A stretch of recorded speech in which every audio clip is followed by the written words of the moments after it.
there was a man years ago. His name was Ken Wales. He started out as an actor in Hollywood, and he later became an award-winning TV producer and film producer. But when he first started out as a young man, he had a contract with MGM, and he was cast to star in a film with the following individuals. You can imagine, if you're a young guy trying to make your way in Hollywood, this is his first opportunity. It was with Dean Martin. Remember Dean Martin? Frank Sinatra and Shirley MacLaine. Now, I know she has issues but she was a big star in her day and time. So he got an opportunity to be in a film with them. So he was on contract with MGM, so he took the script, read the script to see what he was going to have to do in this particular production. And he realized that he, as a Christian young man, had an issue because his part in this particular movie was going to be a young man who purposely gets a young lady drunk so he can take advantage of her. And he realizes, as a young Christian man, I can't do that. I won't do that. He's going to flee the appearance of evil. And so he decides not to compromise his faith and his morals, but to go talk to the director. Vincente Minnelli was the director. And so the meeting didn't go well when he went in as a young guy telling the director, I'm not going to do that. And I will quote to you what Minnelli told him in his office. Quote, you're going to do it, or you're going to be out of contract, and you'll go on suspension then, and you'll have no salary for 1 year, and I will see to it personally that you'll never work in this town again, unquote. What do you think he did? Well, he didn't compromise. He told Minnelli, I can't, as a Christian, I cannot play that part, and I won't play that part. And so they ostracized him. Eventually, it cost him the opportunity to be an actor like he wanted to be, but he did other things with his life. And so a year later, Ken was speaking at a conference for 600 teenagers at a Christian conference in the city of Denver. And it was a great opportunity to impact kids for Christ. And after one of the sessions, they all decided to go out to dinner and do something fun that evening. So a lot of them went across the street to a pizza place. And then after they had pizza, next door to the pizza place was a theater. And the theater had a big marquee on it. And guess what movie was playing at the theater? The movie a year before that he was supposed to star in. And he thought, as he looked at that, because all the teenagers wanted to go to the movie, and he knew what the movie was about. And it hit him that evening, what would have happened had he played that part and still taught these youth about following hard after Christ? Going to that movie and seeing him compromise his spiritual principles would have completely destroyed his reputation with those teens. And so he was very thankful as he stood there that he had not compromised. Did it destroy his career? No, because he eventually went on to produce the show Christy, the movie East of Eden. And if you've seen Amazing Grace, he was behind that as well. And so God looked upon him and said, you have not compromised spiritual teachings, and I will bless you because of that. The situation was awesome, and he did what you should do. But Christians don't always act like Ken, do they? Perhaps it's happened to you where you've compromised. Now, I will say, just as an outset, compromise is not inherently bad. Are you married? Well, you're laughing. I didn't say anything funny. Yeah, you already drew on a conclusion. So I've been married 43 years. I understand compromise, right? Don't you? If you're married? Because you have to work through, because she sees things differently than you, and you see things differently than her, and all that kind of stuff. So in my family, since my wife was raised by a father who did a career in the Navy, there was a way to make a bed and a way not to make a bed. And I found out that sweet young thing that I married, when we first got married and we made the bed one day, I did it like I did in college. Living with 3 other guys. And I just made it looking good. She looked at me from her side of the bed and said, "What are you doing?" I'm making the bed. And then she said to me, "Not like that." And so I learned to compromise. When I was folding towels one day, I did them like I did in college for 4 years. And she looked at me and said, "What are you doing?" I said, "I'm folding towels." Not like that. We fold it this way, this trifold thing. I'm like, trifold? Wow, I've never even thought of that before. So marriage is a series of compromises, isn't it? Mm-hmm. How do you in the upper echelons feel? Do you feel that you have to compromise occasionally to maintain a good marriage? Sure you do. So some compromise is good, but compromise is bad when it's asking you to go against known moral biblical truth, like primary things that you don't want to compromise on. And so he didn't want to compromise on things he knew he shouldn't do from what the scriptures teach. Daniel, when he was taken to captivity as a young teenager, was asked in Daniel chapter 1 to compromise his faith and eat food offered to idols. And what did he do? Have you read Daniel chapter 1? He tells them, I don't care if I'm a captive in this foreign country, I'm not eating food offered to idols. And so God blesses him for that, and he wasn't going to compromise. And God eventually then used him, if you read the book of Daniel, in the government of the Babylonians, and when they're destroyed by the Persians, they use him too. So he's at the higher echelons of their political machine, but he wasn't going to compromise his faith. So just because you might be in a political power structure doesn't mean you can't serve there. Daniel did, but he said, oh, you told me I can't pray? Well, I can pray because the scriptures tell me to pray. But he made other compromises to do what he did. So I'm not saying today that all compromise is bad. I know that from just walking through life. But we do make compromises of things we shouldn't. And when you read this book of Esther, this chapter 2 is a very shocking chapter. It's kind of an uncomfortable chapter because you see Esther as this great heroine of the show, and she does great things for God.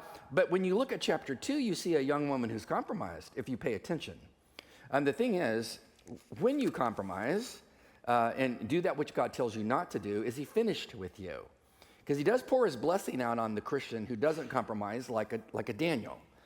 But does it mean if you did compromise that God's done? And the book of Esther is, no, God is not finished with you. So as you work with me through this chapter to look at Mordecai and Esther and what happened in their lives as they kind of walked away from their faith and acted more like Persians, that might be like you. You've acclimated to the culture and walked away from some facets of the faith and compromised yourself. And is God finished with what he wants to do with you? The answer is going to be no. He's going to give you an opportunity to prove yourself, to take the high road of obedience. So I want to look through this little story like we did last week and look at it as scenes. And it breaks down into a 4-scene movement. You first encounter in verses 1 to 4 what I would call the council. The council. In verse 1 we read, after these things, when the anger of King Ahasuerus had subsided, he remembered Vashti, that was the queen, and what she had done and what had been decreed against her. So after these things, in the Hebrew text is out of normal word order, which means it's put out of normal word order, this temporal clause, to get you to stop and think about it. Have you ever been driving, because I've done it recently, driven down a road that you know there's speed bumps, but you forgot? That's when you find out what your car is made of. Because I did it the other day. I hit a speed bump. I knew it was there. I told myself it was there. I forgot about it and blew right through that thing. Airborne, wheels off the ground.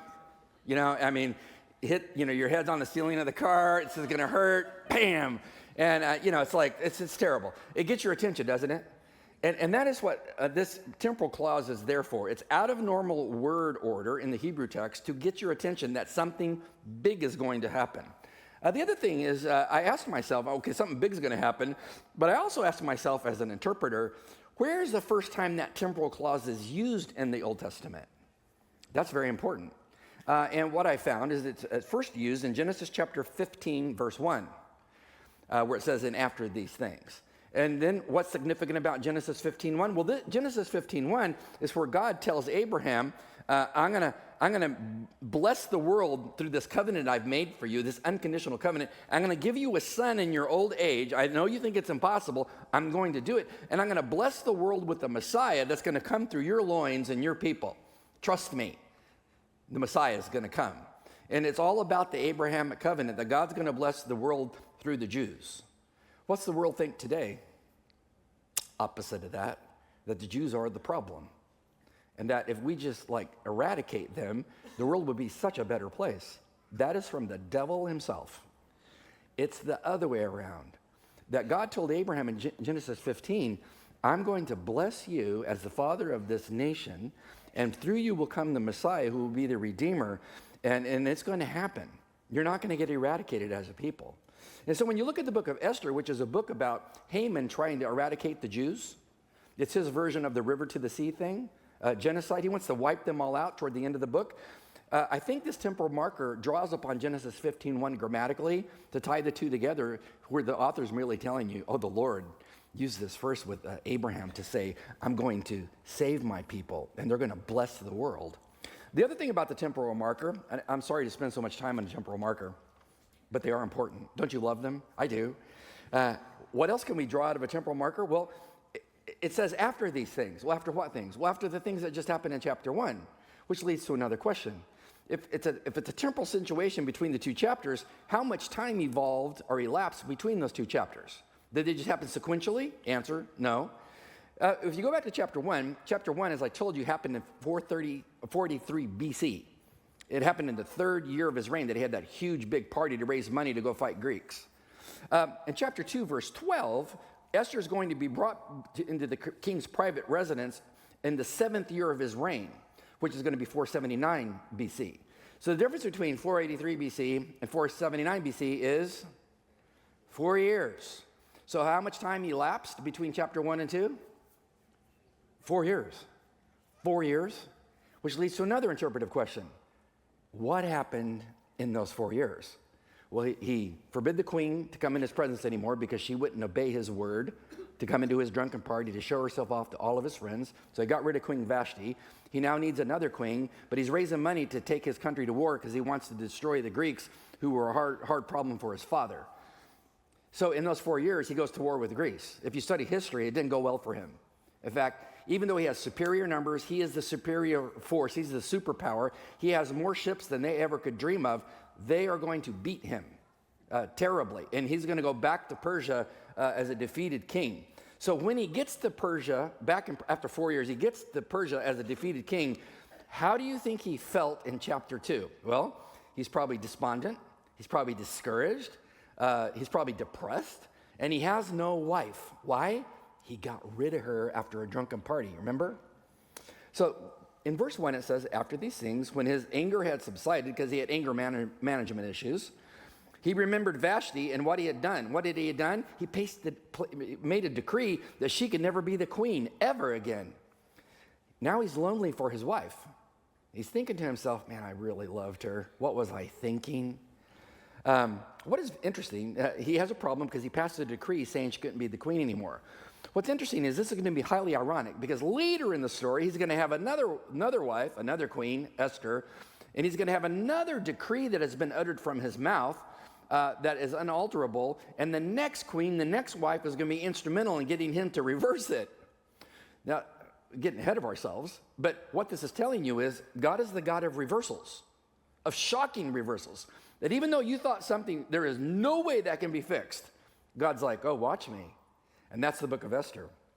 Now, he's been walking around the palace after he got back from being destroyed by the Greeks, and he's moaning and groaning about the fact that he doesn't have a wife. Who's listening to him? All of his attendants. Verse 2, listen to what his attendants say to him. The king who served him said, quote, now, we have a solution for your problem. What do you need to do? Let beautiful young virgins be sought for the king, and let the king appoint overseers in all the provinces of his kingdom, that they may gather together every beautiful young virgin to Susa, the capital, to the harem, into the custody of Haggai, the king's eunuch, who is in charge of the women, and let their cosmetics be given to them. And you thought cosmetics were just something new. They were using them back then. I don't know if it was oil of Olay or where they went, but they had their own thing. Then let the young lady who pleases the king be the queen in place of Vashti. And how did the king feel about this particular advice? He listened to him and said, that's a great idea. It's a great idea. Okay, think about this guy. He's a politician of politicians. He's the king of a superpower. And he's needing some advice. In the last chapter, he gets advice from his wise man about how to deal with his wife's dysfunction when she wasn't the dysfunctional one, it was him. They should have handled their marriage problems in private, but his advisors told him, no, nuke her in public. So he listens to the wrong people. Now who is he getting advice on how to find a wife?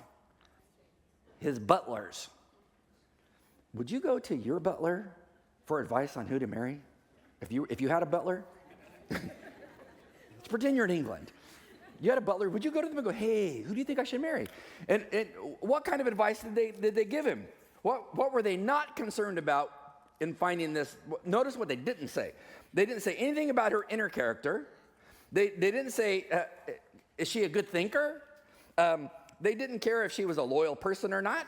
They didn't care about her spiritual makeup. They didn't care about, they didn't even check Myers-Briggs. Like, what's her personality type? When I was a young pastor I was trained by Minworth and Meyer, in Minworth and Meyer clinics when I was in grad school, who are some of the greatest psychiatrists in the United States. But they trained us in grad school. But I used to do personality tests when I would do weddings or with a young couple. So I first had to look at, like, psychologically, how are you wired? So they could at least know what to expect. I still have some of the charts. They're really interesting because the first couple I did this on, they dated for 7 years. And when I did their thing, their personalities it was perfectly matched. I'm like, you guys are probably never going to argue.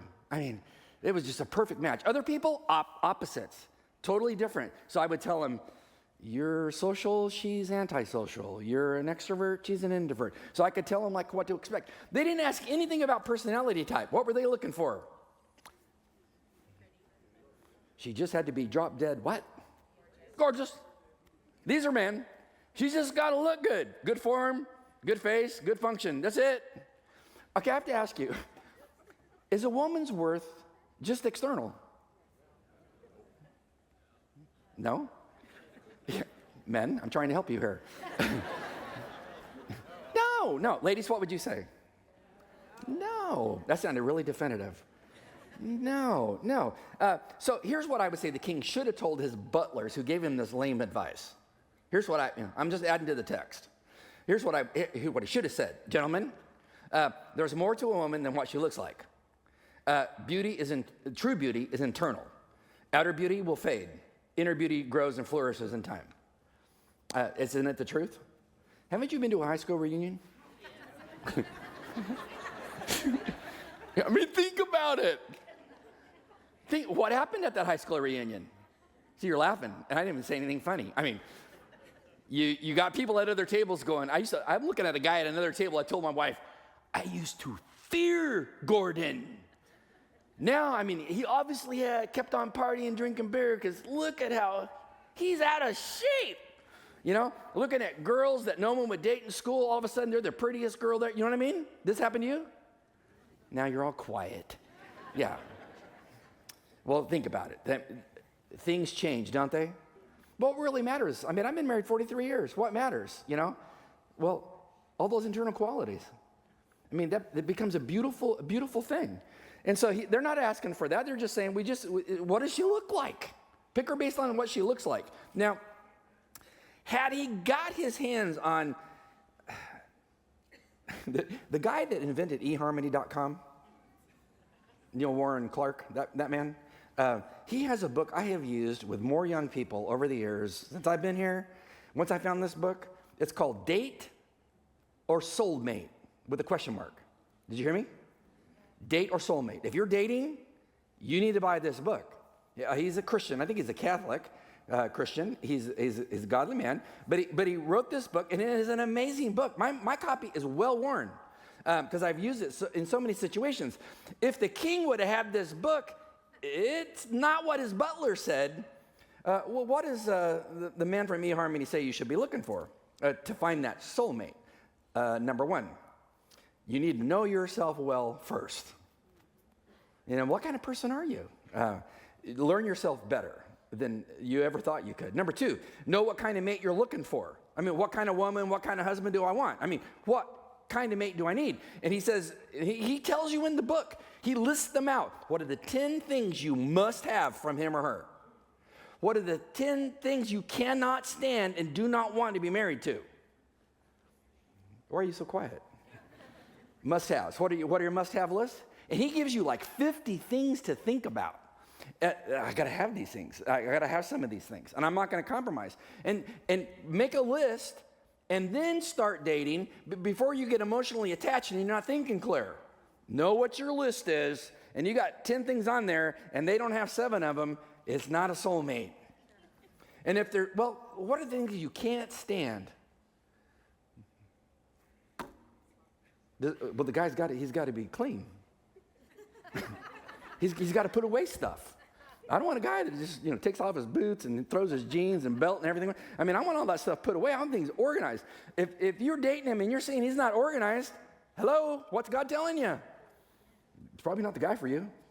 I mean, pay attention. If this is the thing you cannot stand, if you're looking for male chivalry, and you're in the car with him as you're dating, and you're in your car and he's in the passenger seat, and you pull up at a gas station, and he's just sitting there, he ain't moving, and you're like, and he's like, yeah, I'm waiting for you to get out and pump the gas, babe. I mean, that type of thing. So things you can't stand. He didn't even ask those questions. Number 3 says, what's their person's spiritual standing? Are they a believer or an unbeliever? It says, number 4, what is the person's emotional health? And number 5, what differences should you never overlook? That's chapter 8. That's an interesting chapter. And then at the end of the book, this is what he says. At the end of the book, page 162, he says, the most important thing to do when you're evaluating a person to be your husband or your wife, start from the inside out. Did you hear me? Start from the inside out. What was King doing? Xerxes. Outside. I don't even care about the in. Just the outside. Just the outside. That is tragic, what his friends tell him. So before we get into the actual contest to find a wife, we have a parenthetical break where the author gives us some information about the story, kind of off to the side, and it's what I would call the coach. The coach is going to be Mordecai coaching his cousin Esther. Notice what it says about the coach, Mordecai. It says, at the time, there was this Jew in Susa, the capital, whose name was Mordecai. Who is he related to? Well, he's the son of Jair, the son of Shammai, the son of Kish, and what tribe is he from? He's a Benjamite. He's a Benjamite. You need to just stop right there. It says his family was exiled from Jerusalem with the captives who had been exiled with Jeconiah, the king of Judah, whom Nebuchadnezzar, the king had exiled. So his family were exiled when Nebuchadnezzar destroyed Jerusalem, starting in 605 BC. But he's from what tribe? Benjamite. Important? Why that tribe? Well, that tribe is the tribe, his great-grandfather was Kish. He is from the royal line of King Saul. That's interesting, because King Saul was a man who didn't do exactly what God wanted him to do, and Mordecai is going to be a man who wasn't really doing what God wanted him to do at the beginning, but eventually does what God wants him to do, and he's going to act like a king later in the book when the king won't act like the king. So he's just dropping this stuff in. The other thing is, Benjamites were left-handed. Any left-handed people here today? I got to get out of the stage light so I can see you. Yes, I thank God for you. Yeah, I'm left-handed. Majority of you're right-handed? Yeah. Didn't you hate school? Your hand, as all the desks go this way, and your hand's out here as a left-hander, writing in space. I was using scissors the other day. They were made for a right-handed person. You always got to throw your hand in.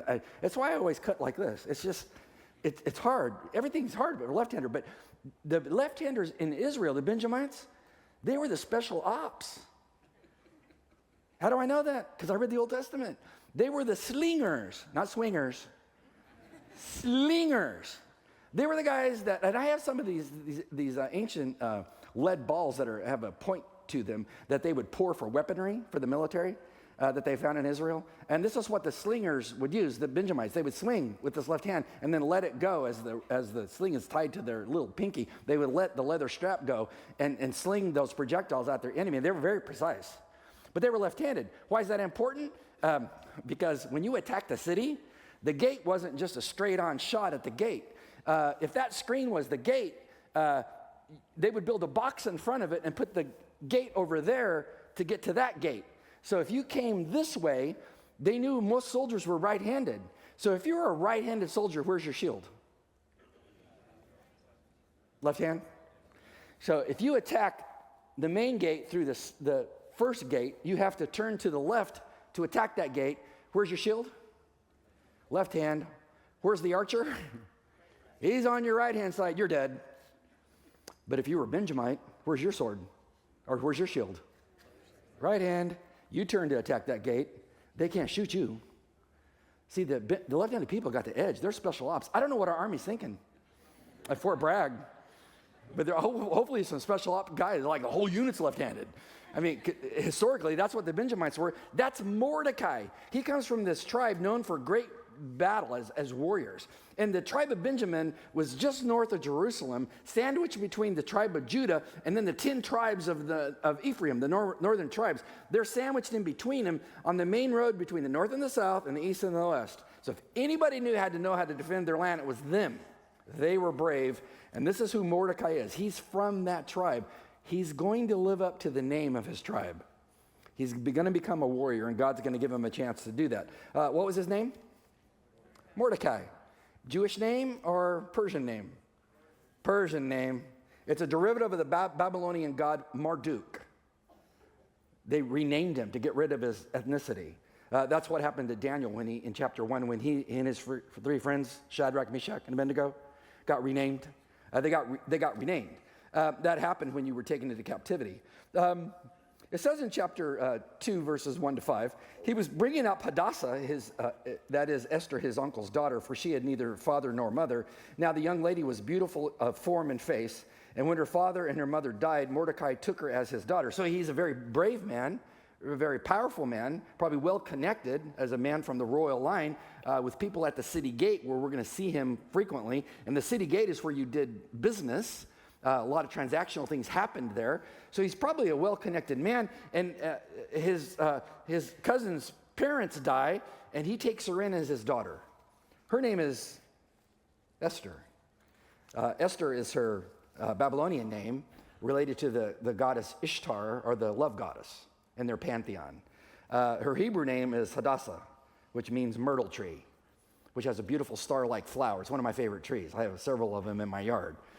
It has a little star-like flower. And according to Isaiah 55, verse 13, when the Messiah returns, he will take the deserts and make them bloom and will make them have myrtle trees all over the place. It's a sign of great beauty. So this is Esther.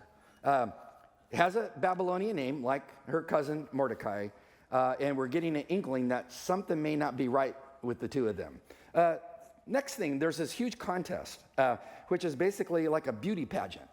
It says in verse 8, so it came about when the command and the decree of the king were heard that many of the young ladies were gathered to Susa, the capital, into the custody of Haggai.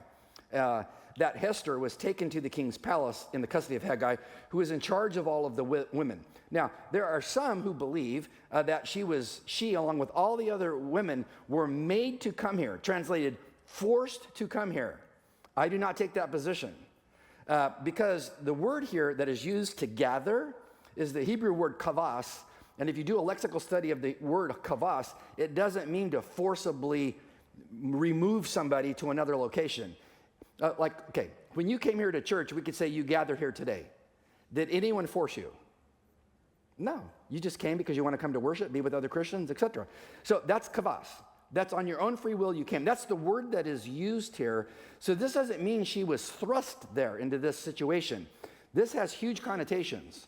If she is a Jew, goes and is part of this carnal pageant with all that it's going to entail, she did it willingly, which means she's going to go against Deuteronomy 7, which says that they should not intermarry with a Gentile because they're a Jew. That would be sin. Leviticus 18 tells the Jew how to function sexually, and she's going to have a relationship with this king who's not her husband. He's also a Gentile. And she's to prove herself as the potential queen, as we're going to see, she totally throws Leviticus 18 to the wind. So I'm of the opinion she was highly compromised, as was Mordecai, her cousin. He kind of put her up to it. It says in verse 9, and we're going to read the text and then talk about it. It says, now the young lady pleased him and found favor with him, so he quickly provided her, that's the head of the eunuchs, with her cosmetics and food, gave her 7 choice maids from the king's palace, and transferred her and her maids to the best place in the harem. So immediately they see something unique about Esther, and they push her up to the top. She's got her own attendants when all the other girls don't. Verse 10, Esther did not make known her people or her kindred, for Mordecai had instructed her that she should not make them known. So she's deceptive.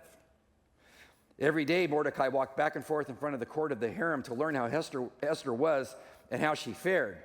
Now, he says in verse 12, when the turn of each young lady came to go into the king Ahasuerus, after the end of their 12 months under regulations for the women, for the days of their beautification were completed as follows. What did they have to do to get prepared to see the king? For 1 year, they had to do this. 6 months with oil and myrrh, and 6 months with spices and cosmetics for women. So I don't know what they used. I don't know what stores they went to, what products they had, but whatever it is they used to make the skin primo, get rid of age spots, wrinkles, whatever they used, those women, and there were hundreds of them, had 1 year to get prepared to spend one evening with the king. And it's all sexual in nature, bear in mind.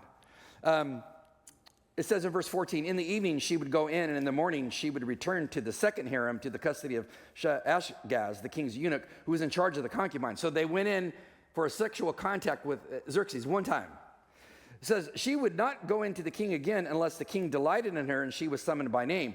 So if he never called you your name again, then you're just one of his concubines, probably never to marry in your lifetime, and you would be lonely the rest of your life. Verse 15 says, now when the turn came to Esther, the daughter of Abihail, the uncle of Mordecai, who had taken her as his daughter, came in to go into the king.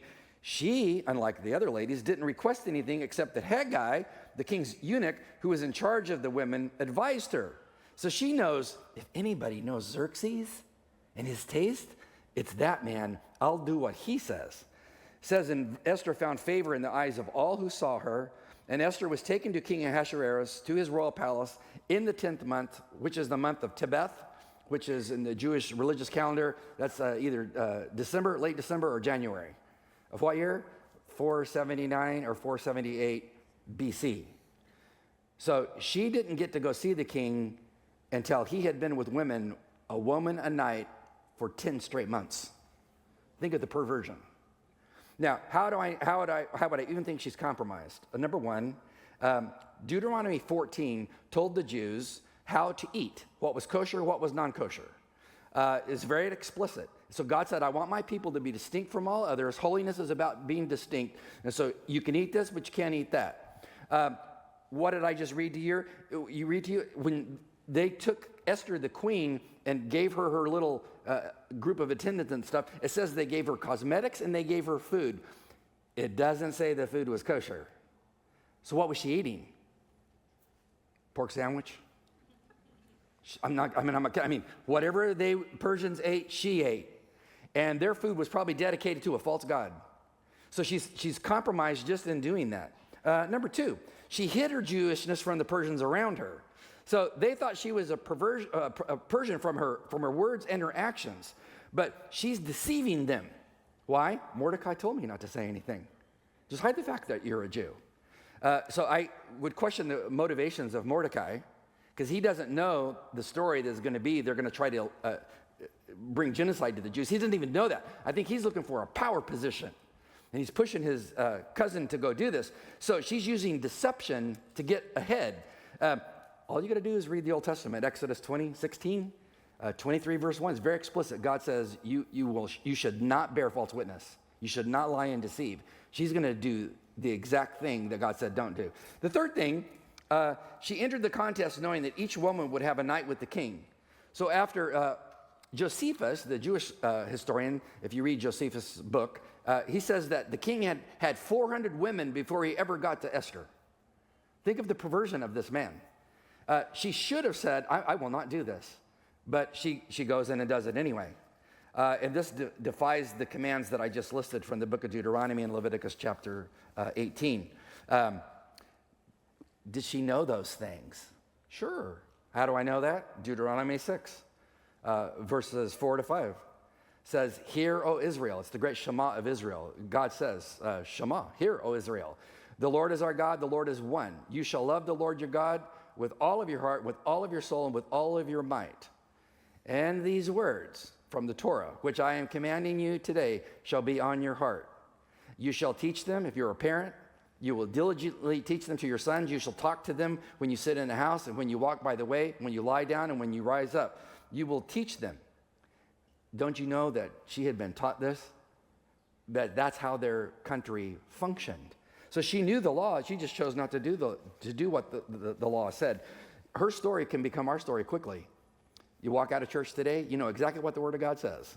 Don't do this, do this. And you get an opportunity to compromise, to get ahead in a certain way, and so you compromise. And you become what Esther is in this chapter. It's doing the opposite of what God has called you to do. The question is God finished with you? No. God's not finished with you. He's going to give you another opportunity, a crossroads, as it were, like he's going to give her, to have a come to Jesus moment, as it were. You going to follow hard after me and do the right thing, or are you going to stay on the low road?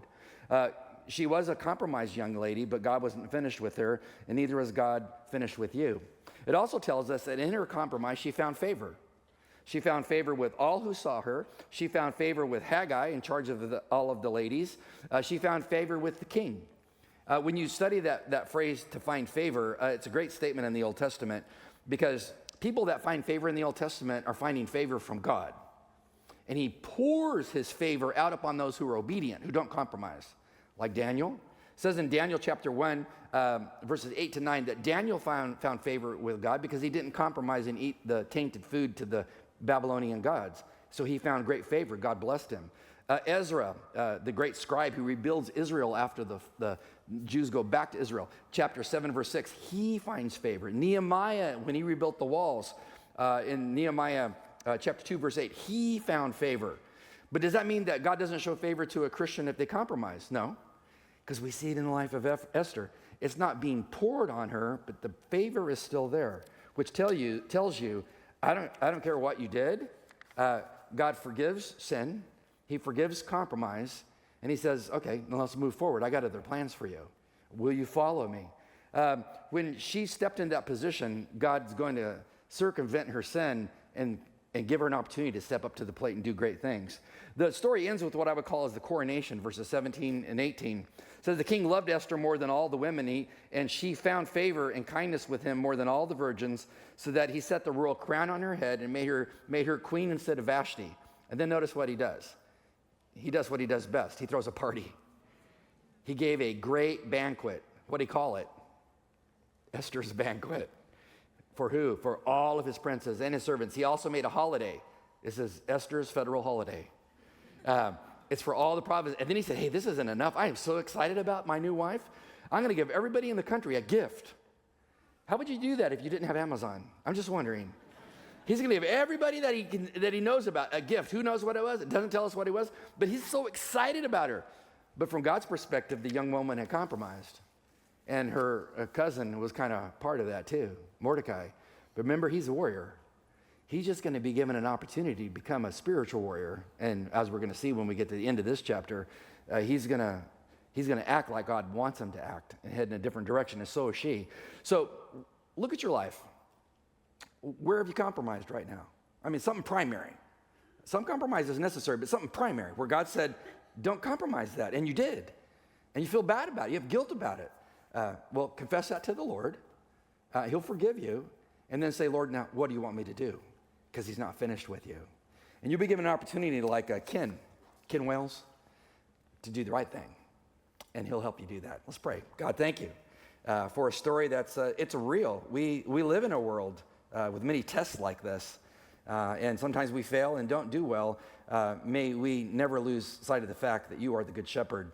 And you will find the sheep that is lost, and you will come find us so you can use us and help us to be used of you when the opportunity presents itself. And we just thank you for your grace and your mercy and for the power of the scriptures to challenge us to live a life pleasing unto you. In Christ's name, amen. Have a wonderful day. Good to see you. God bless you.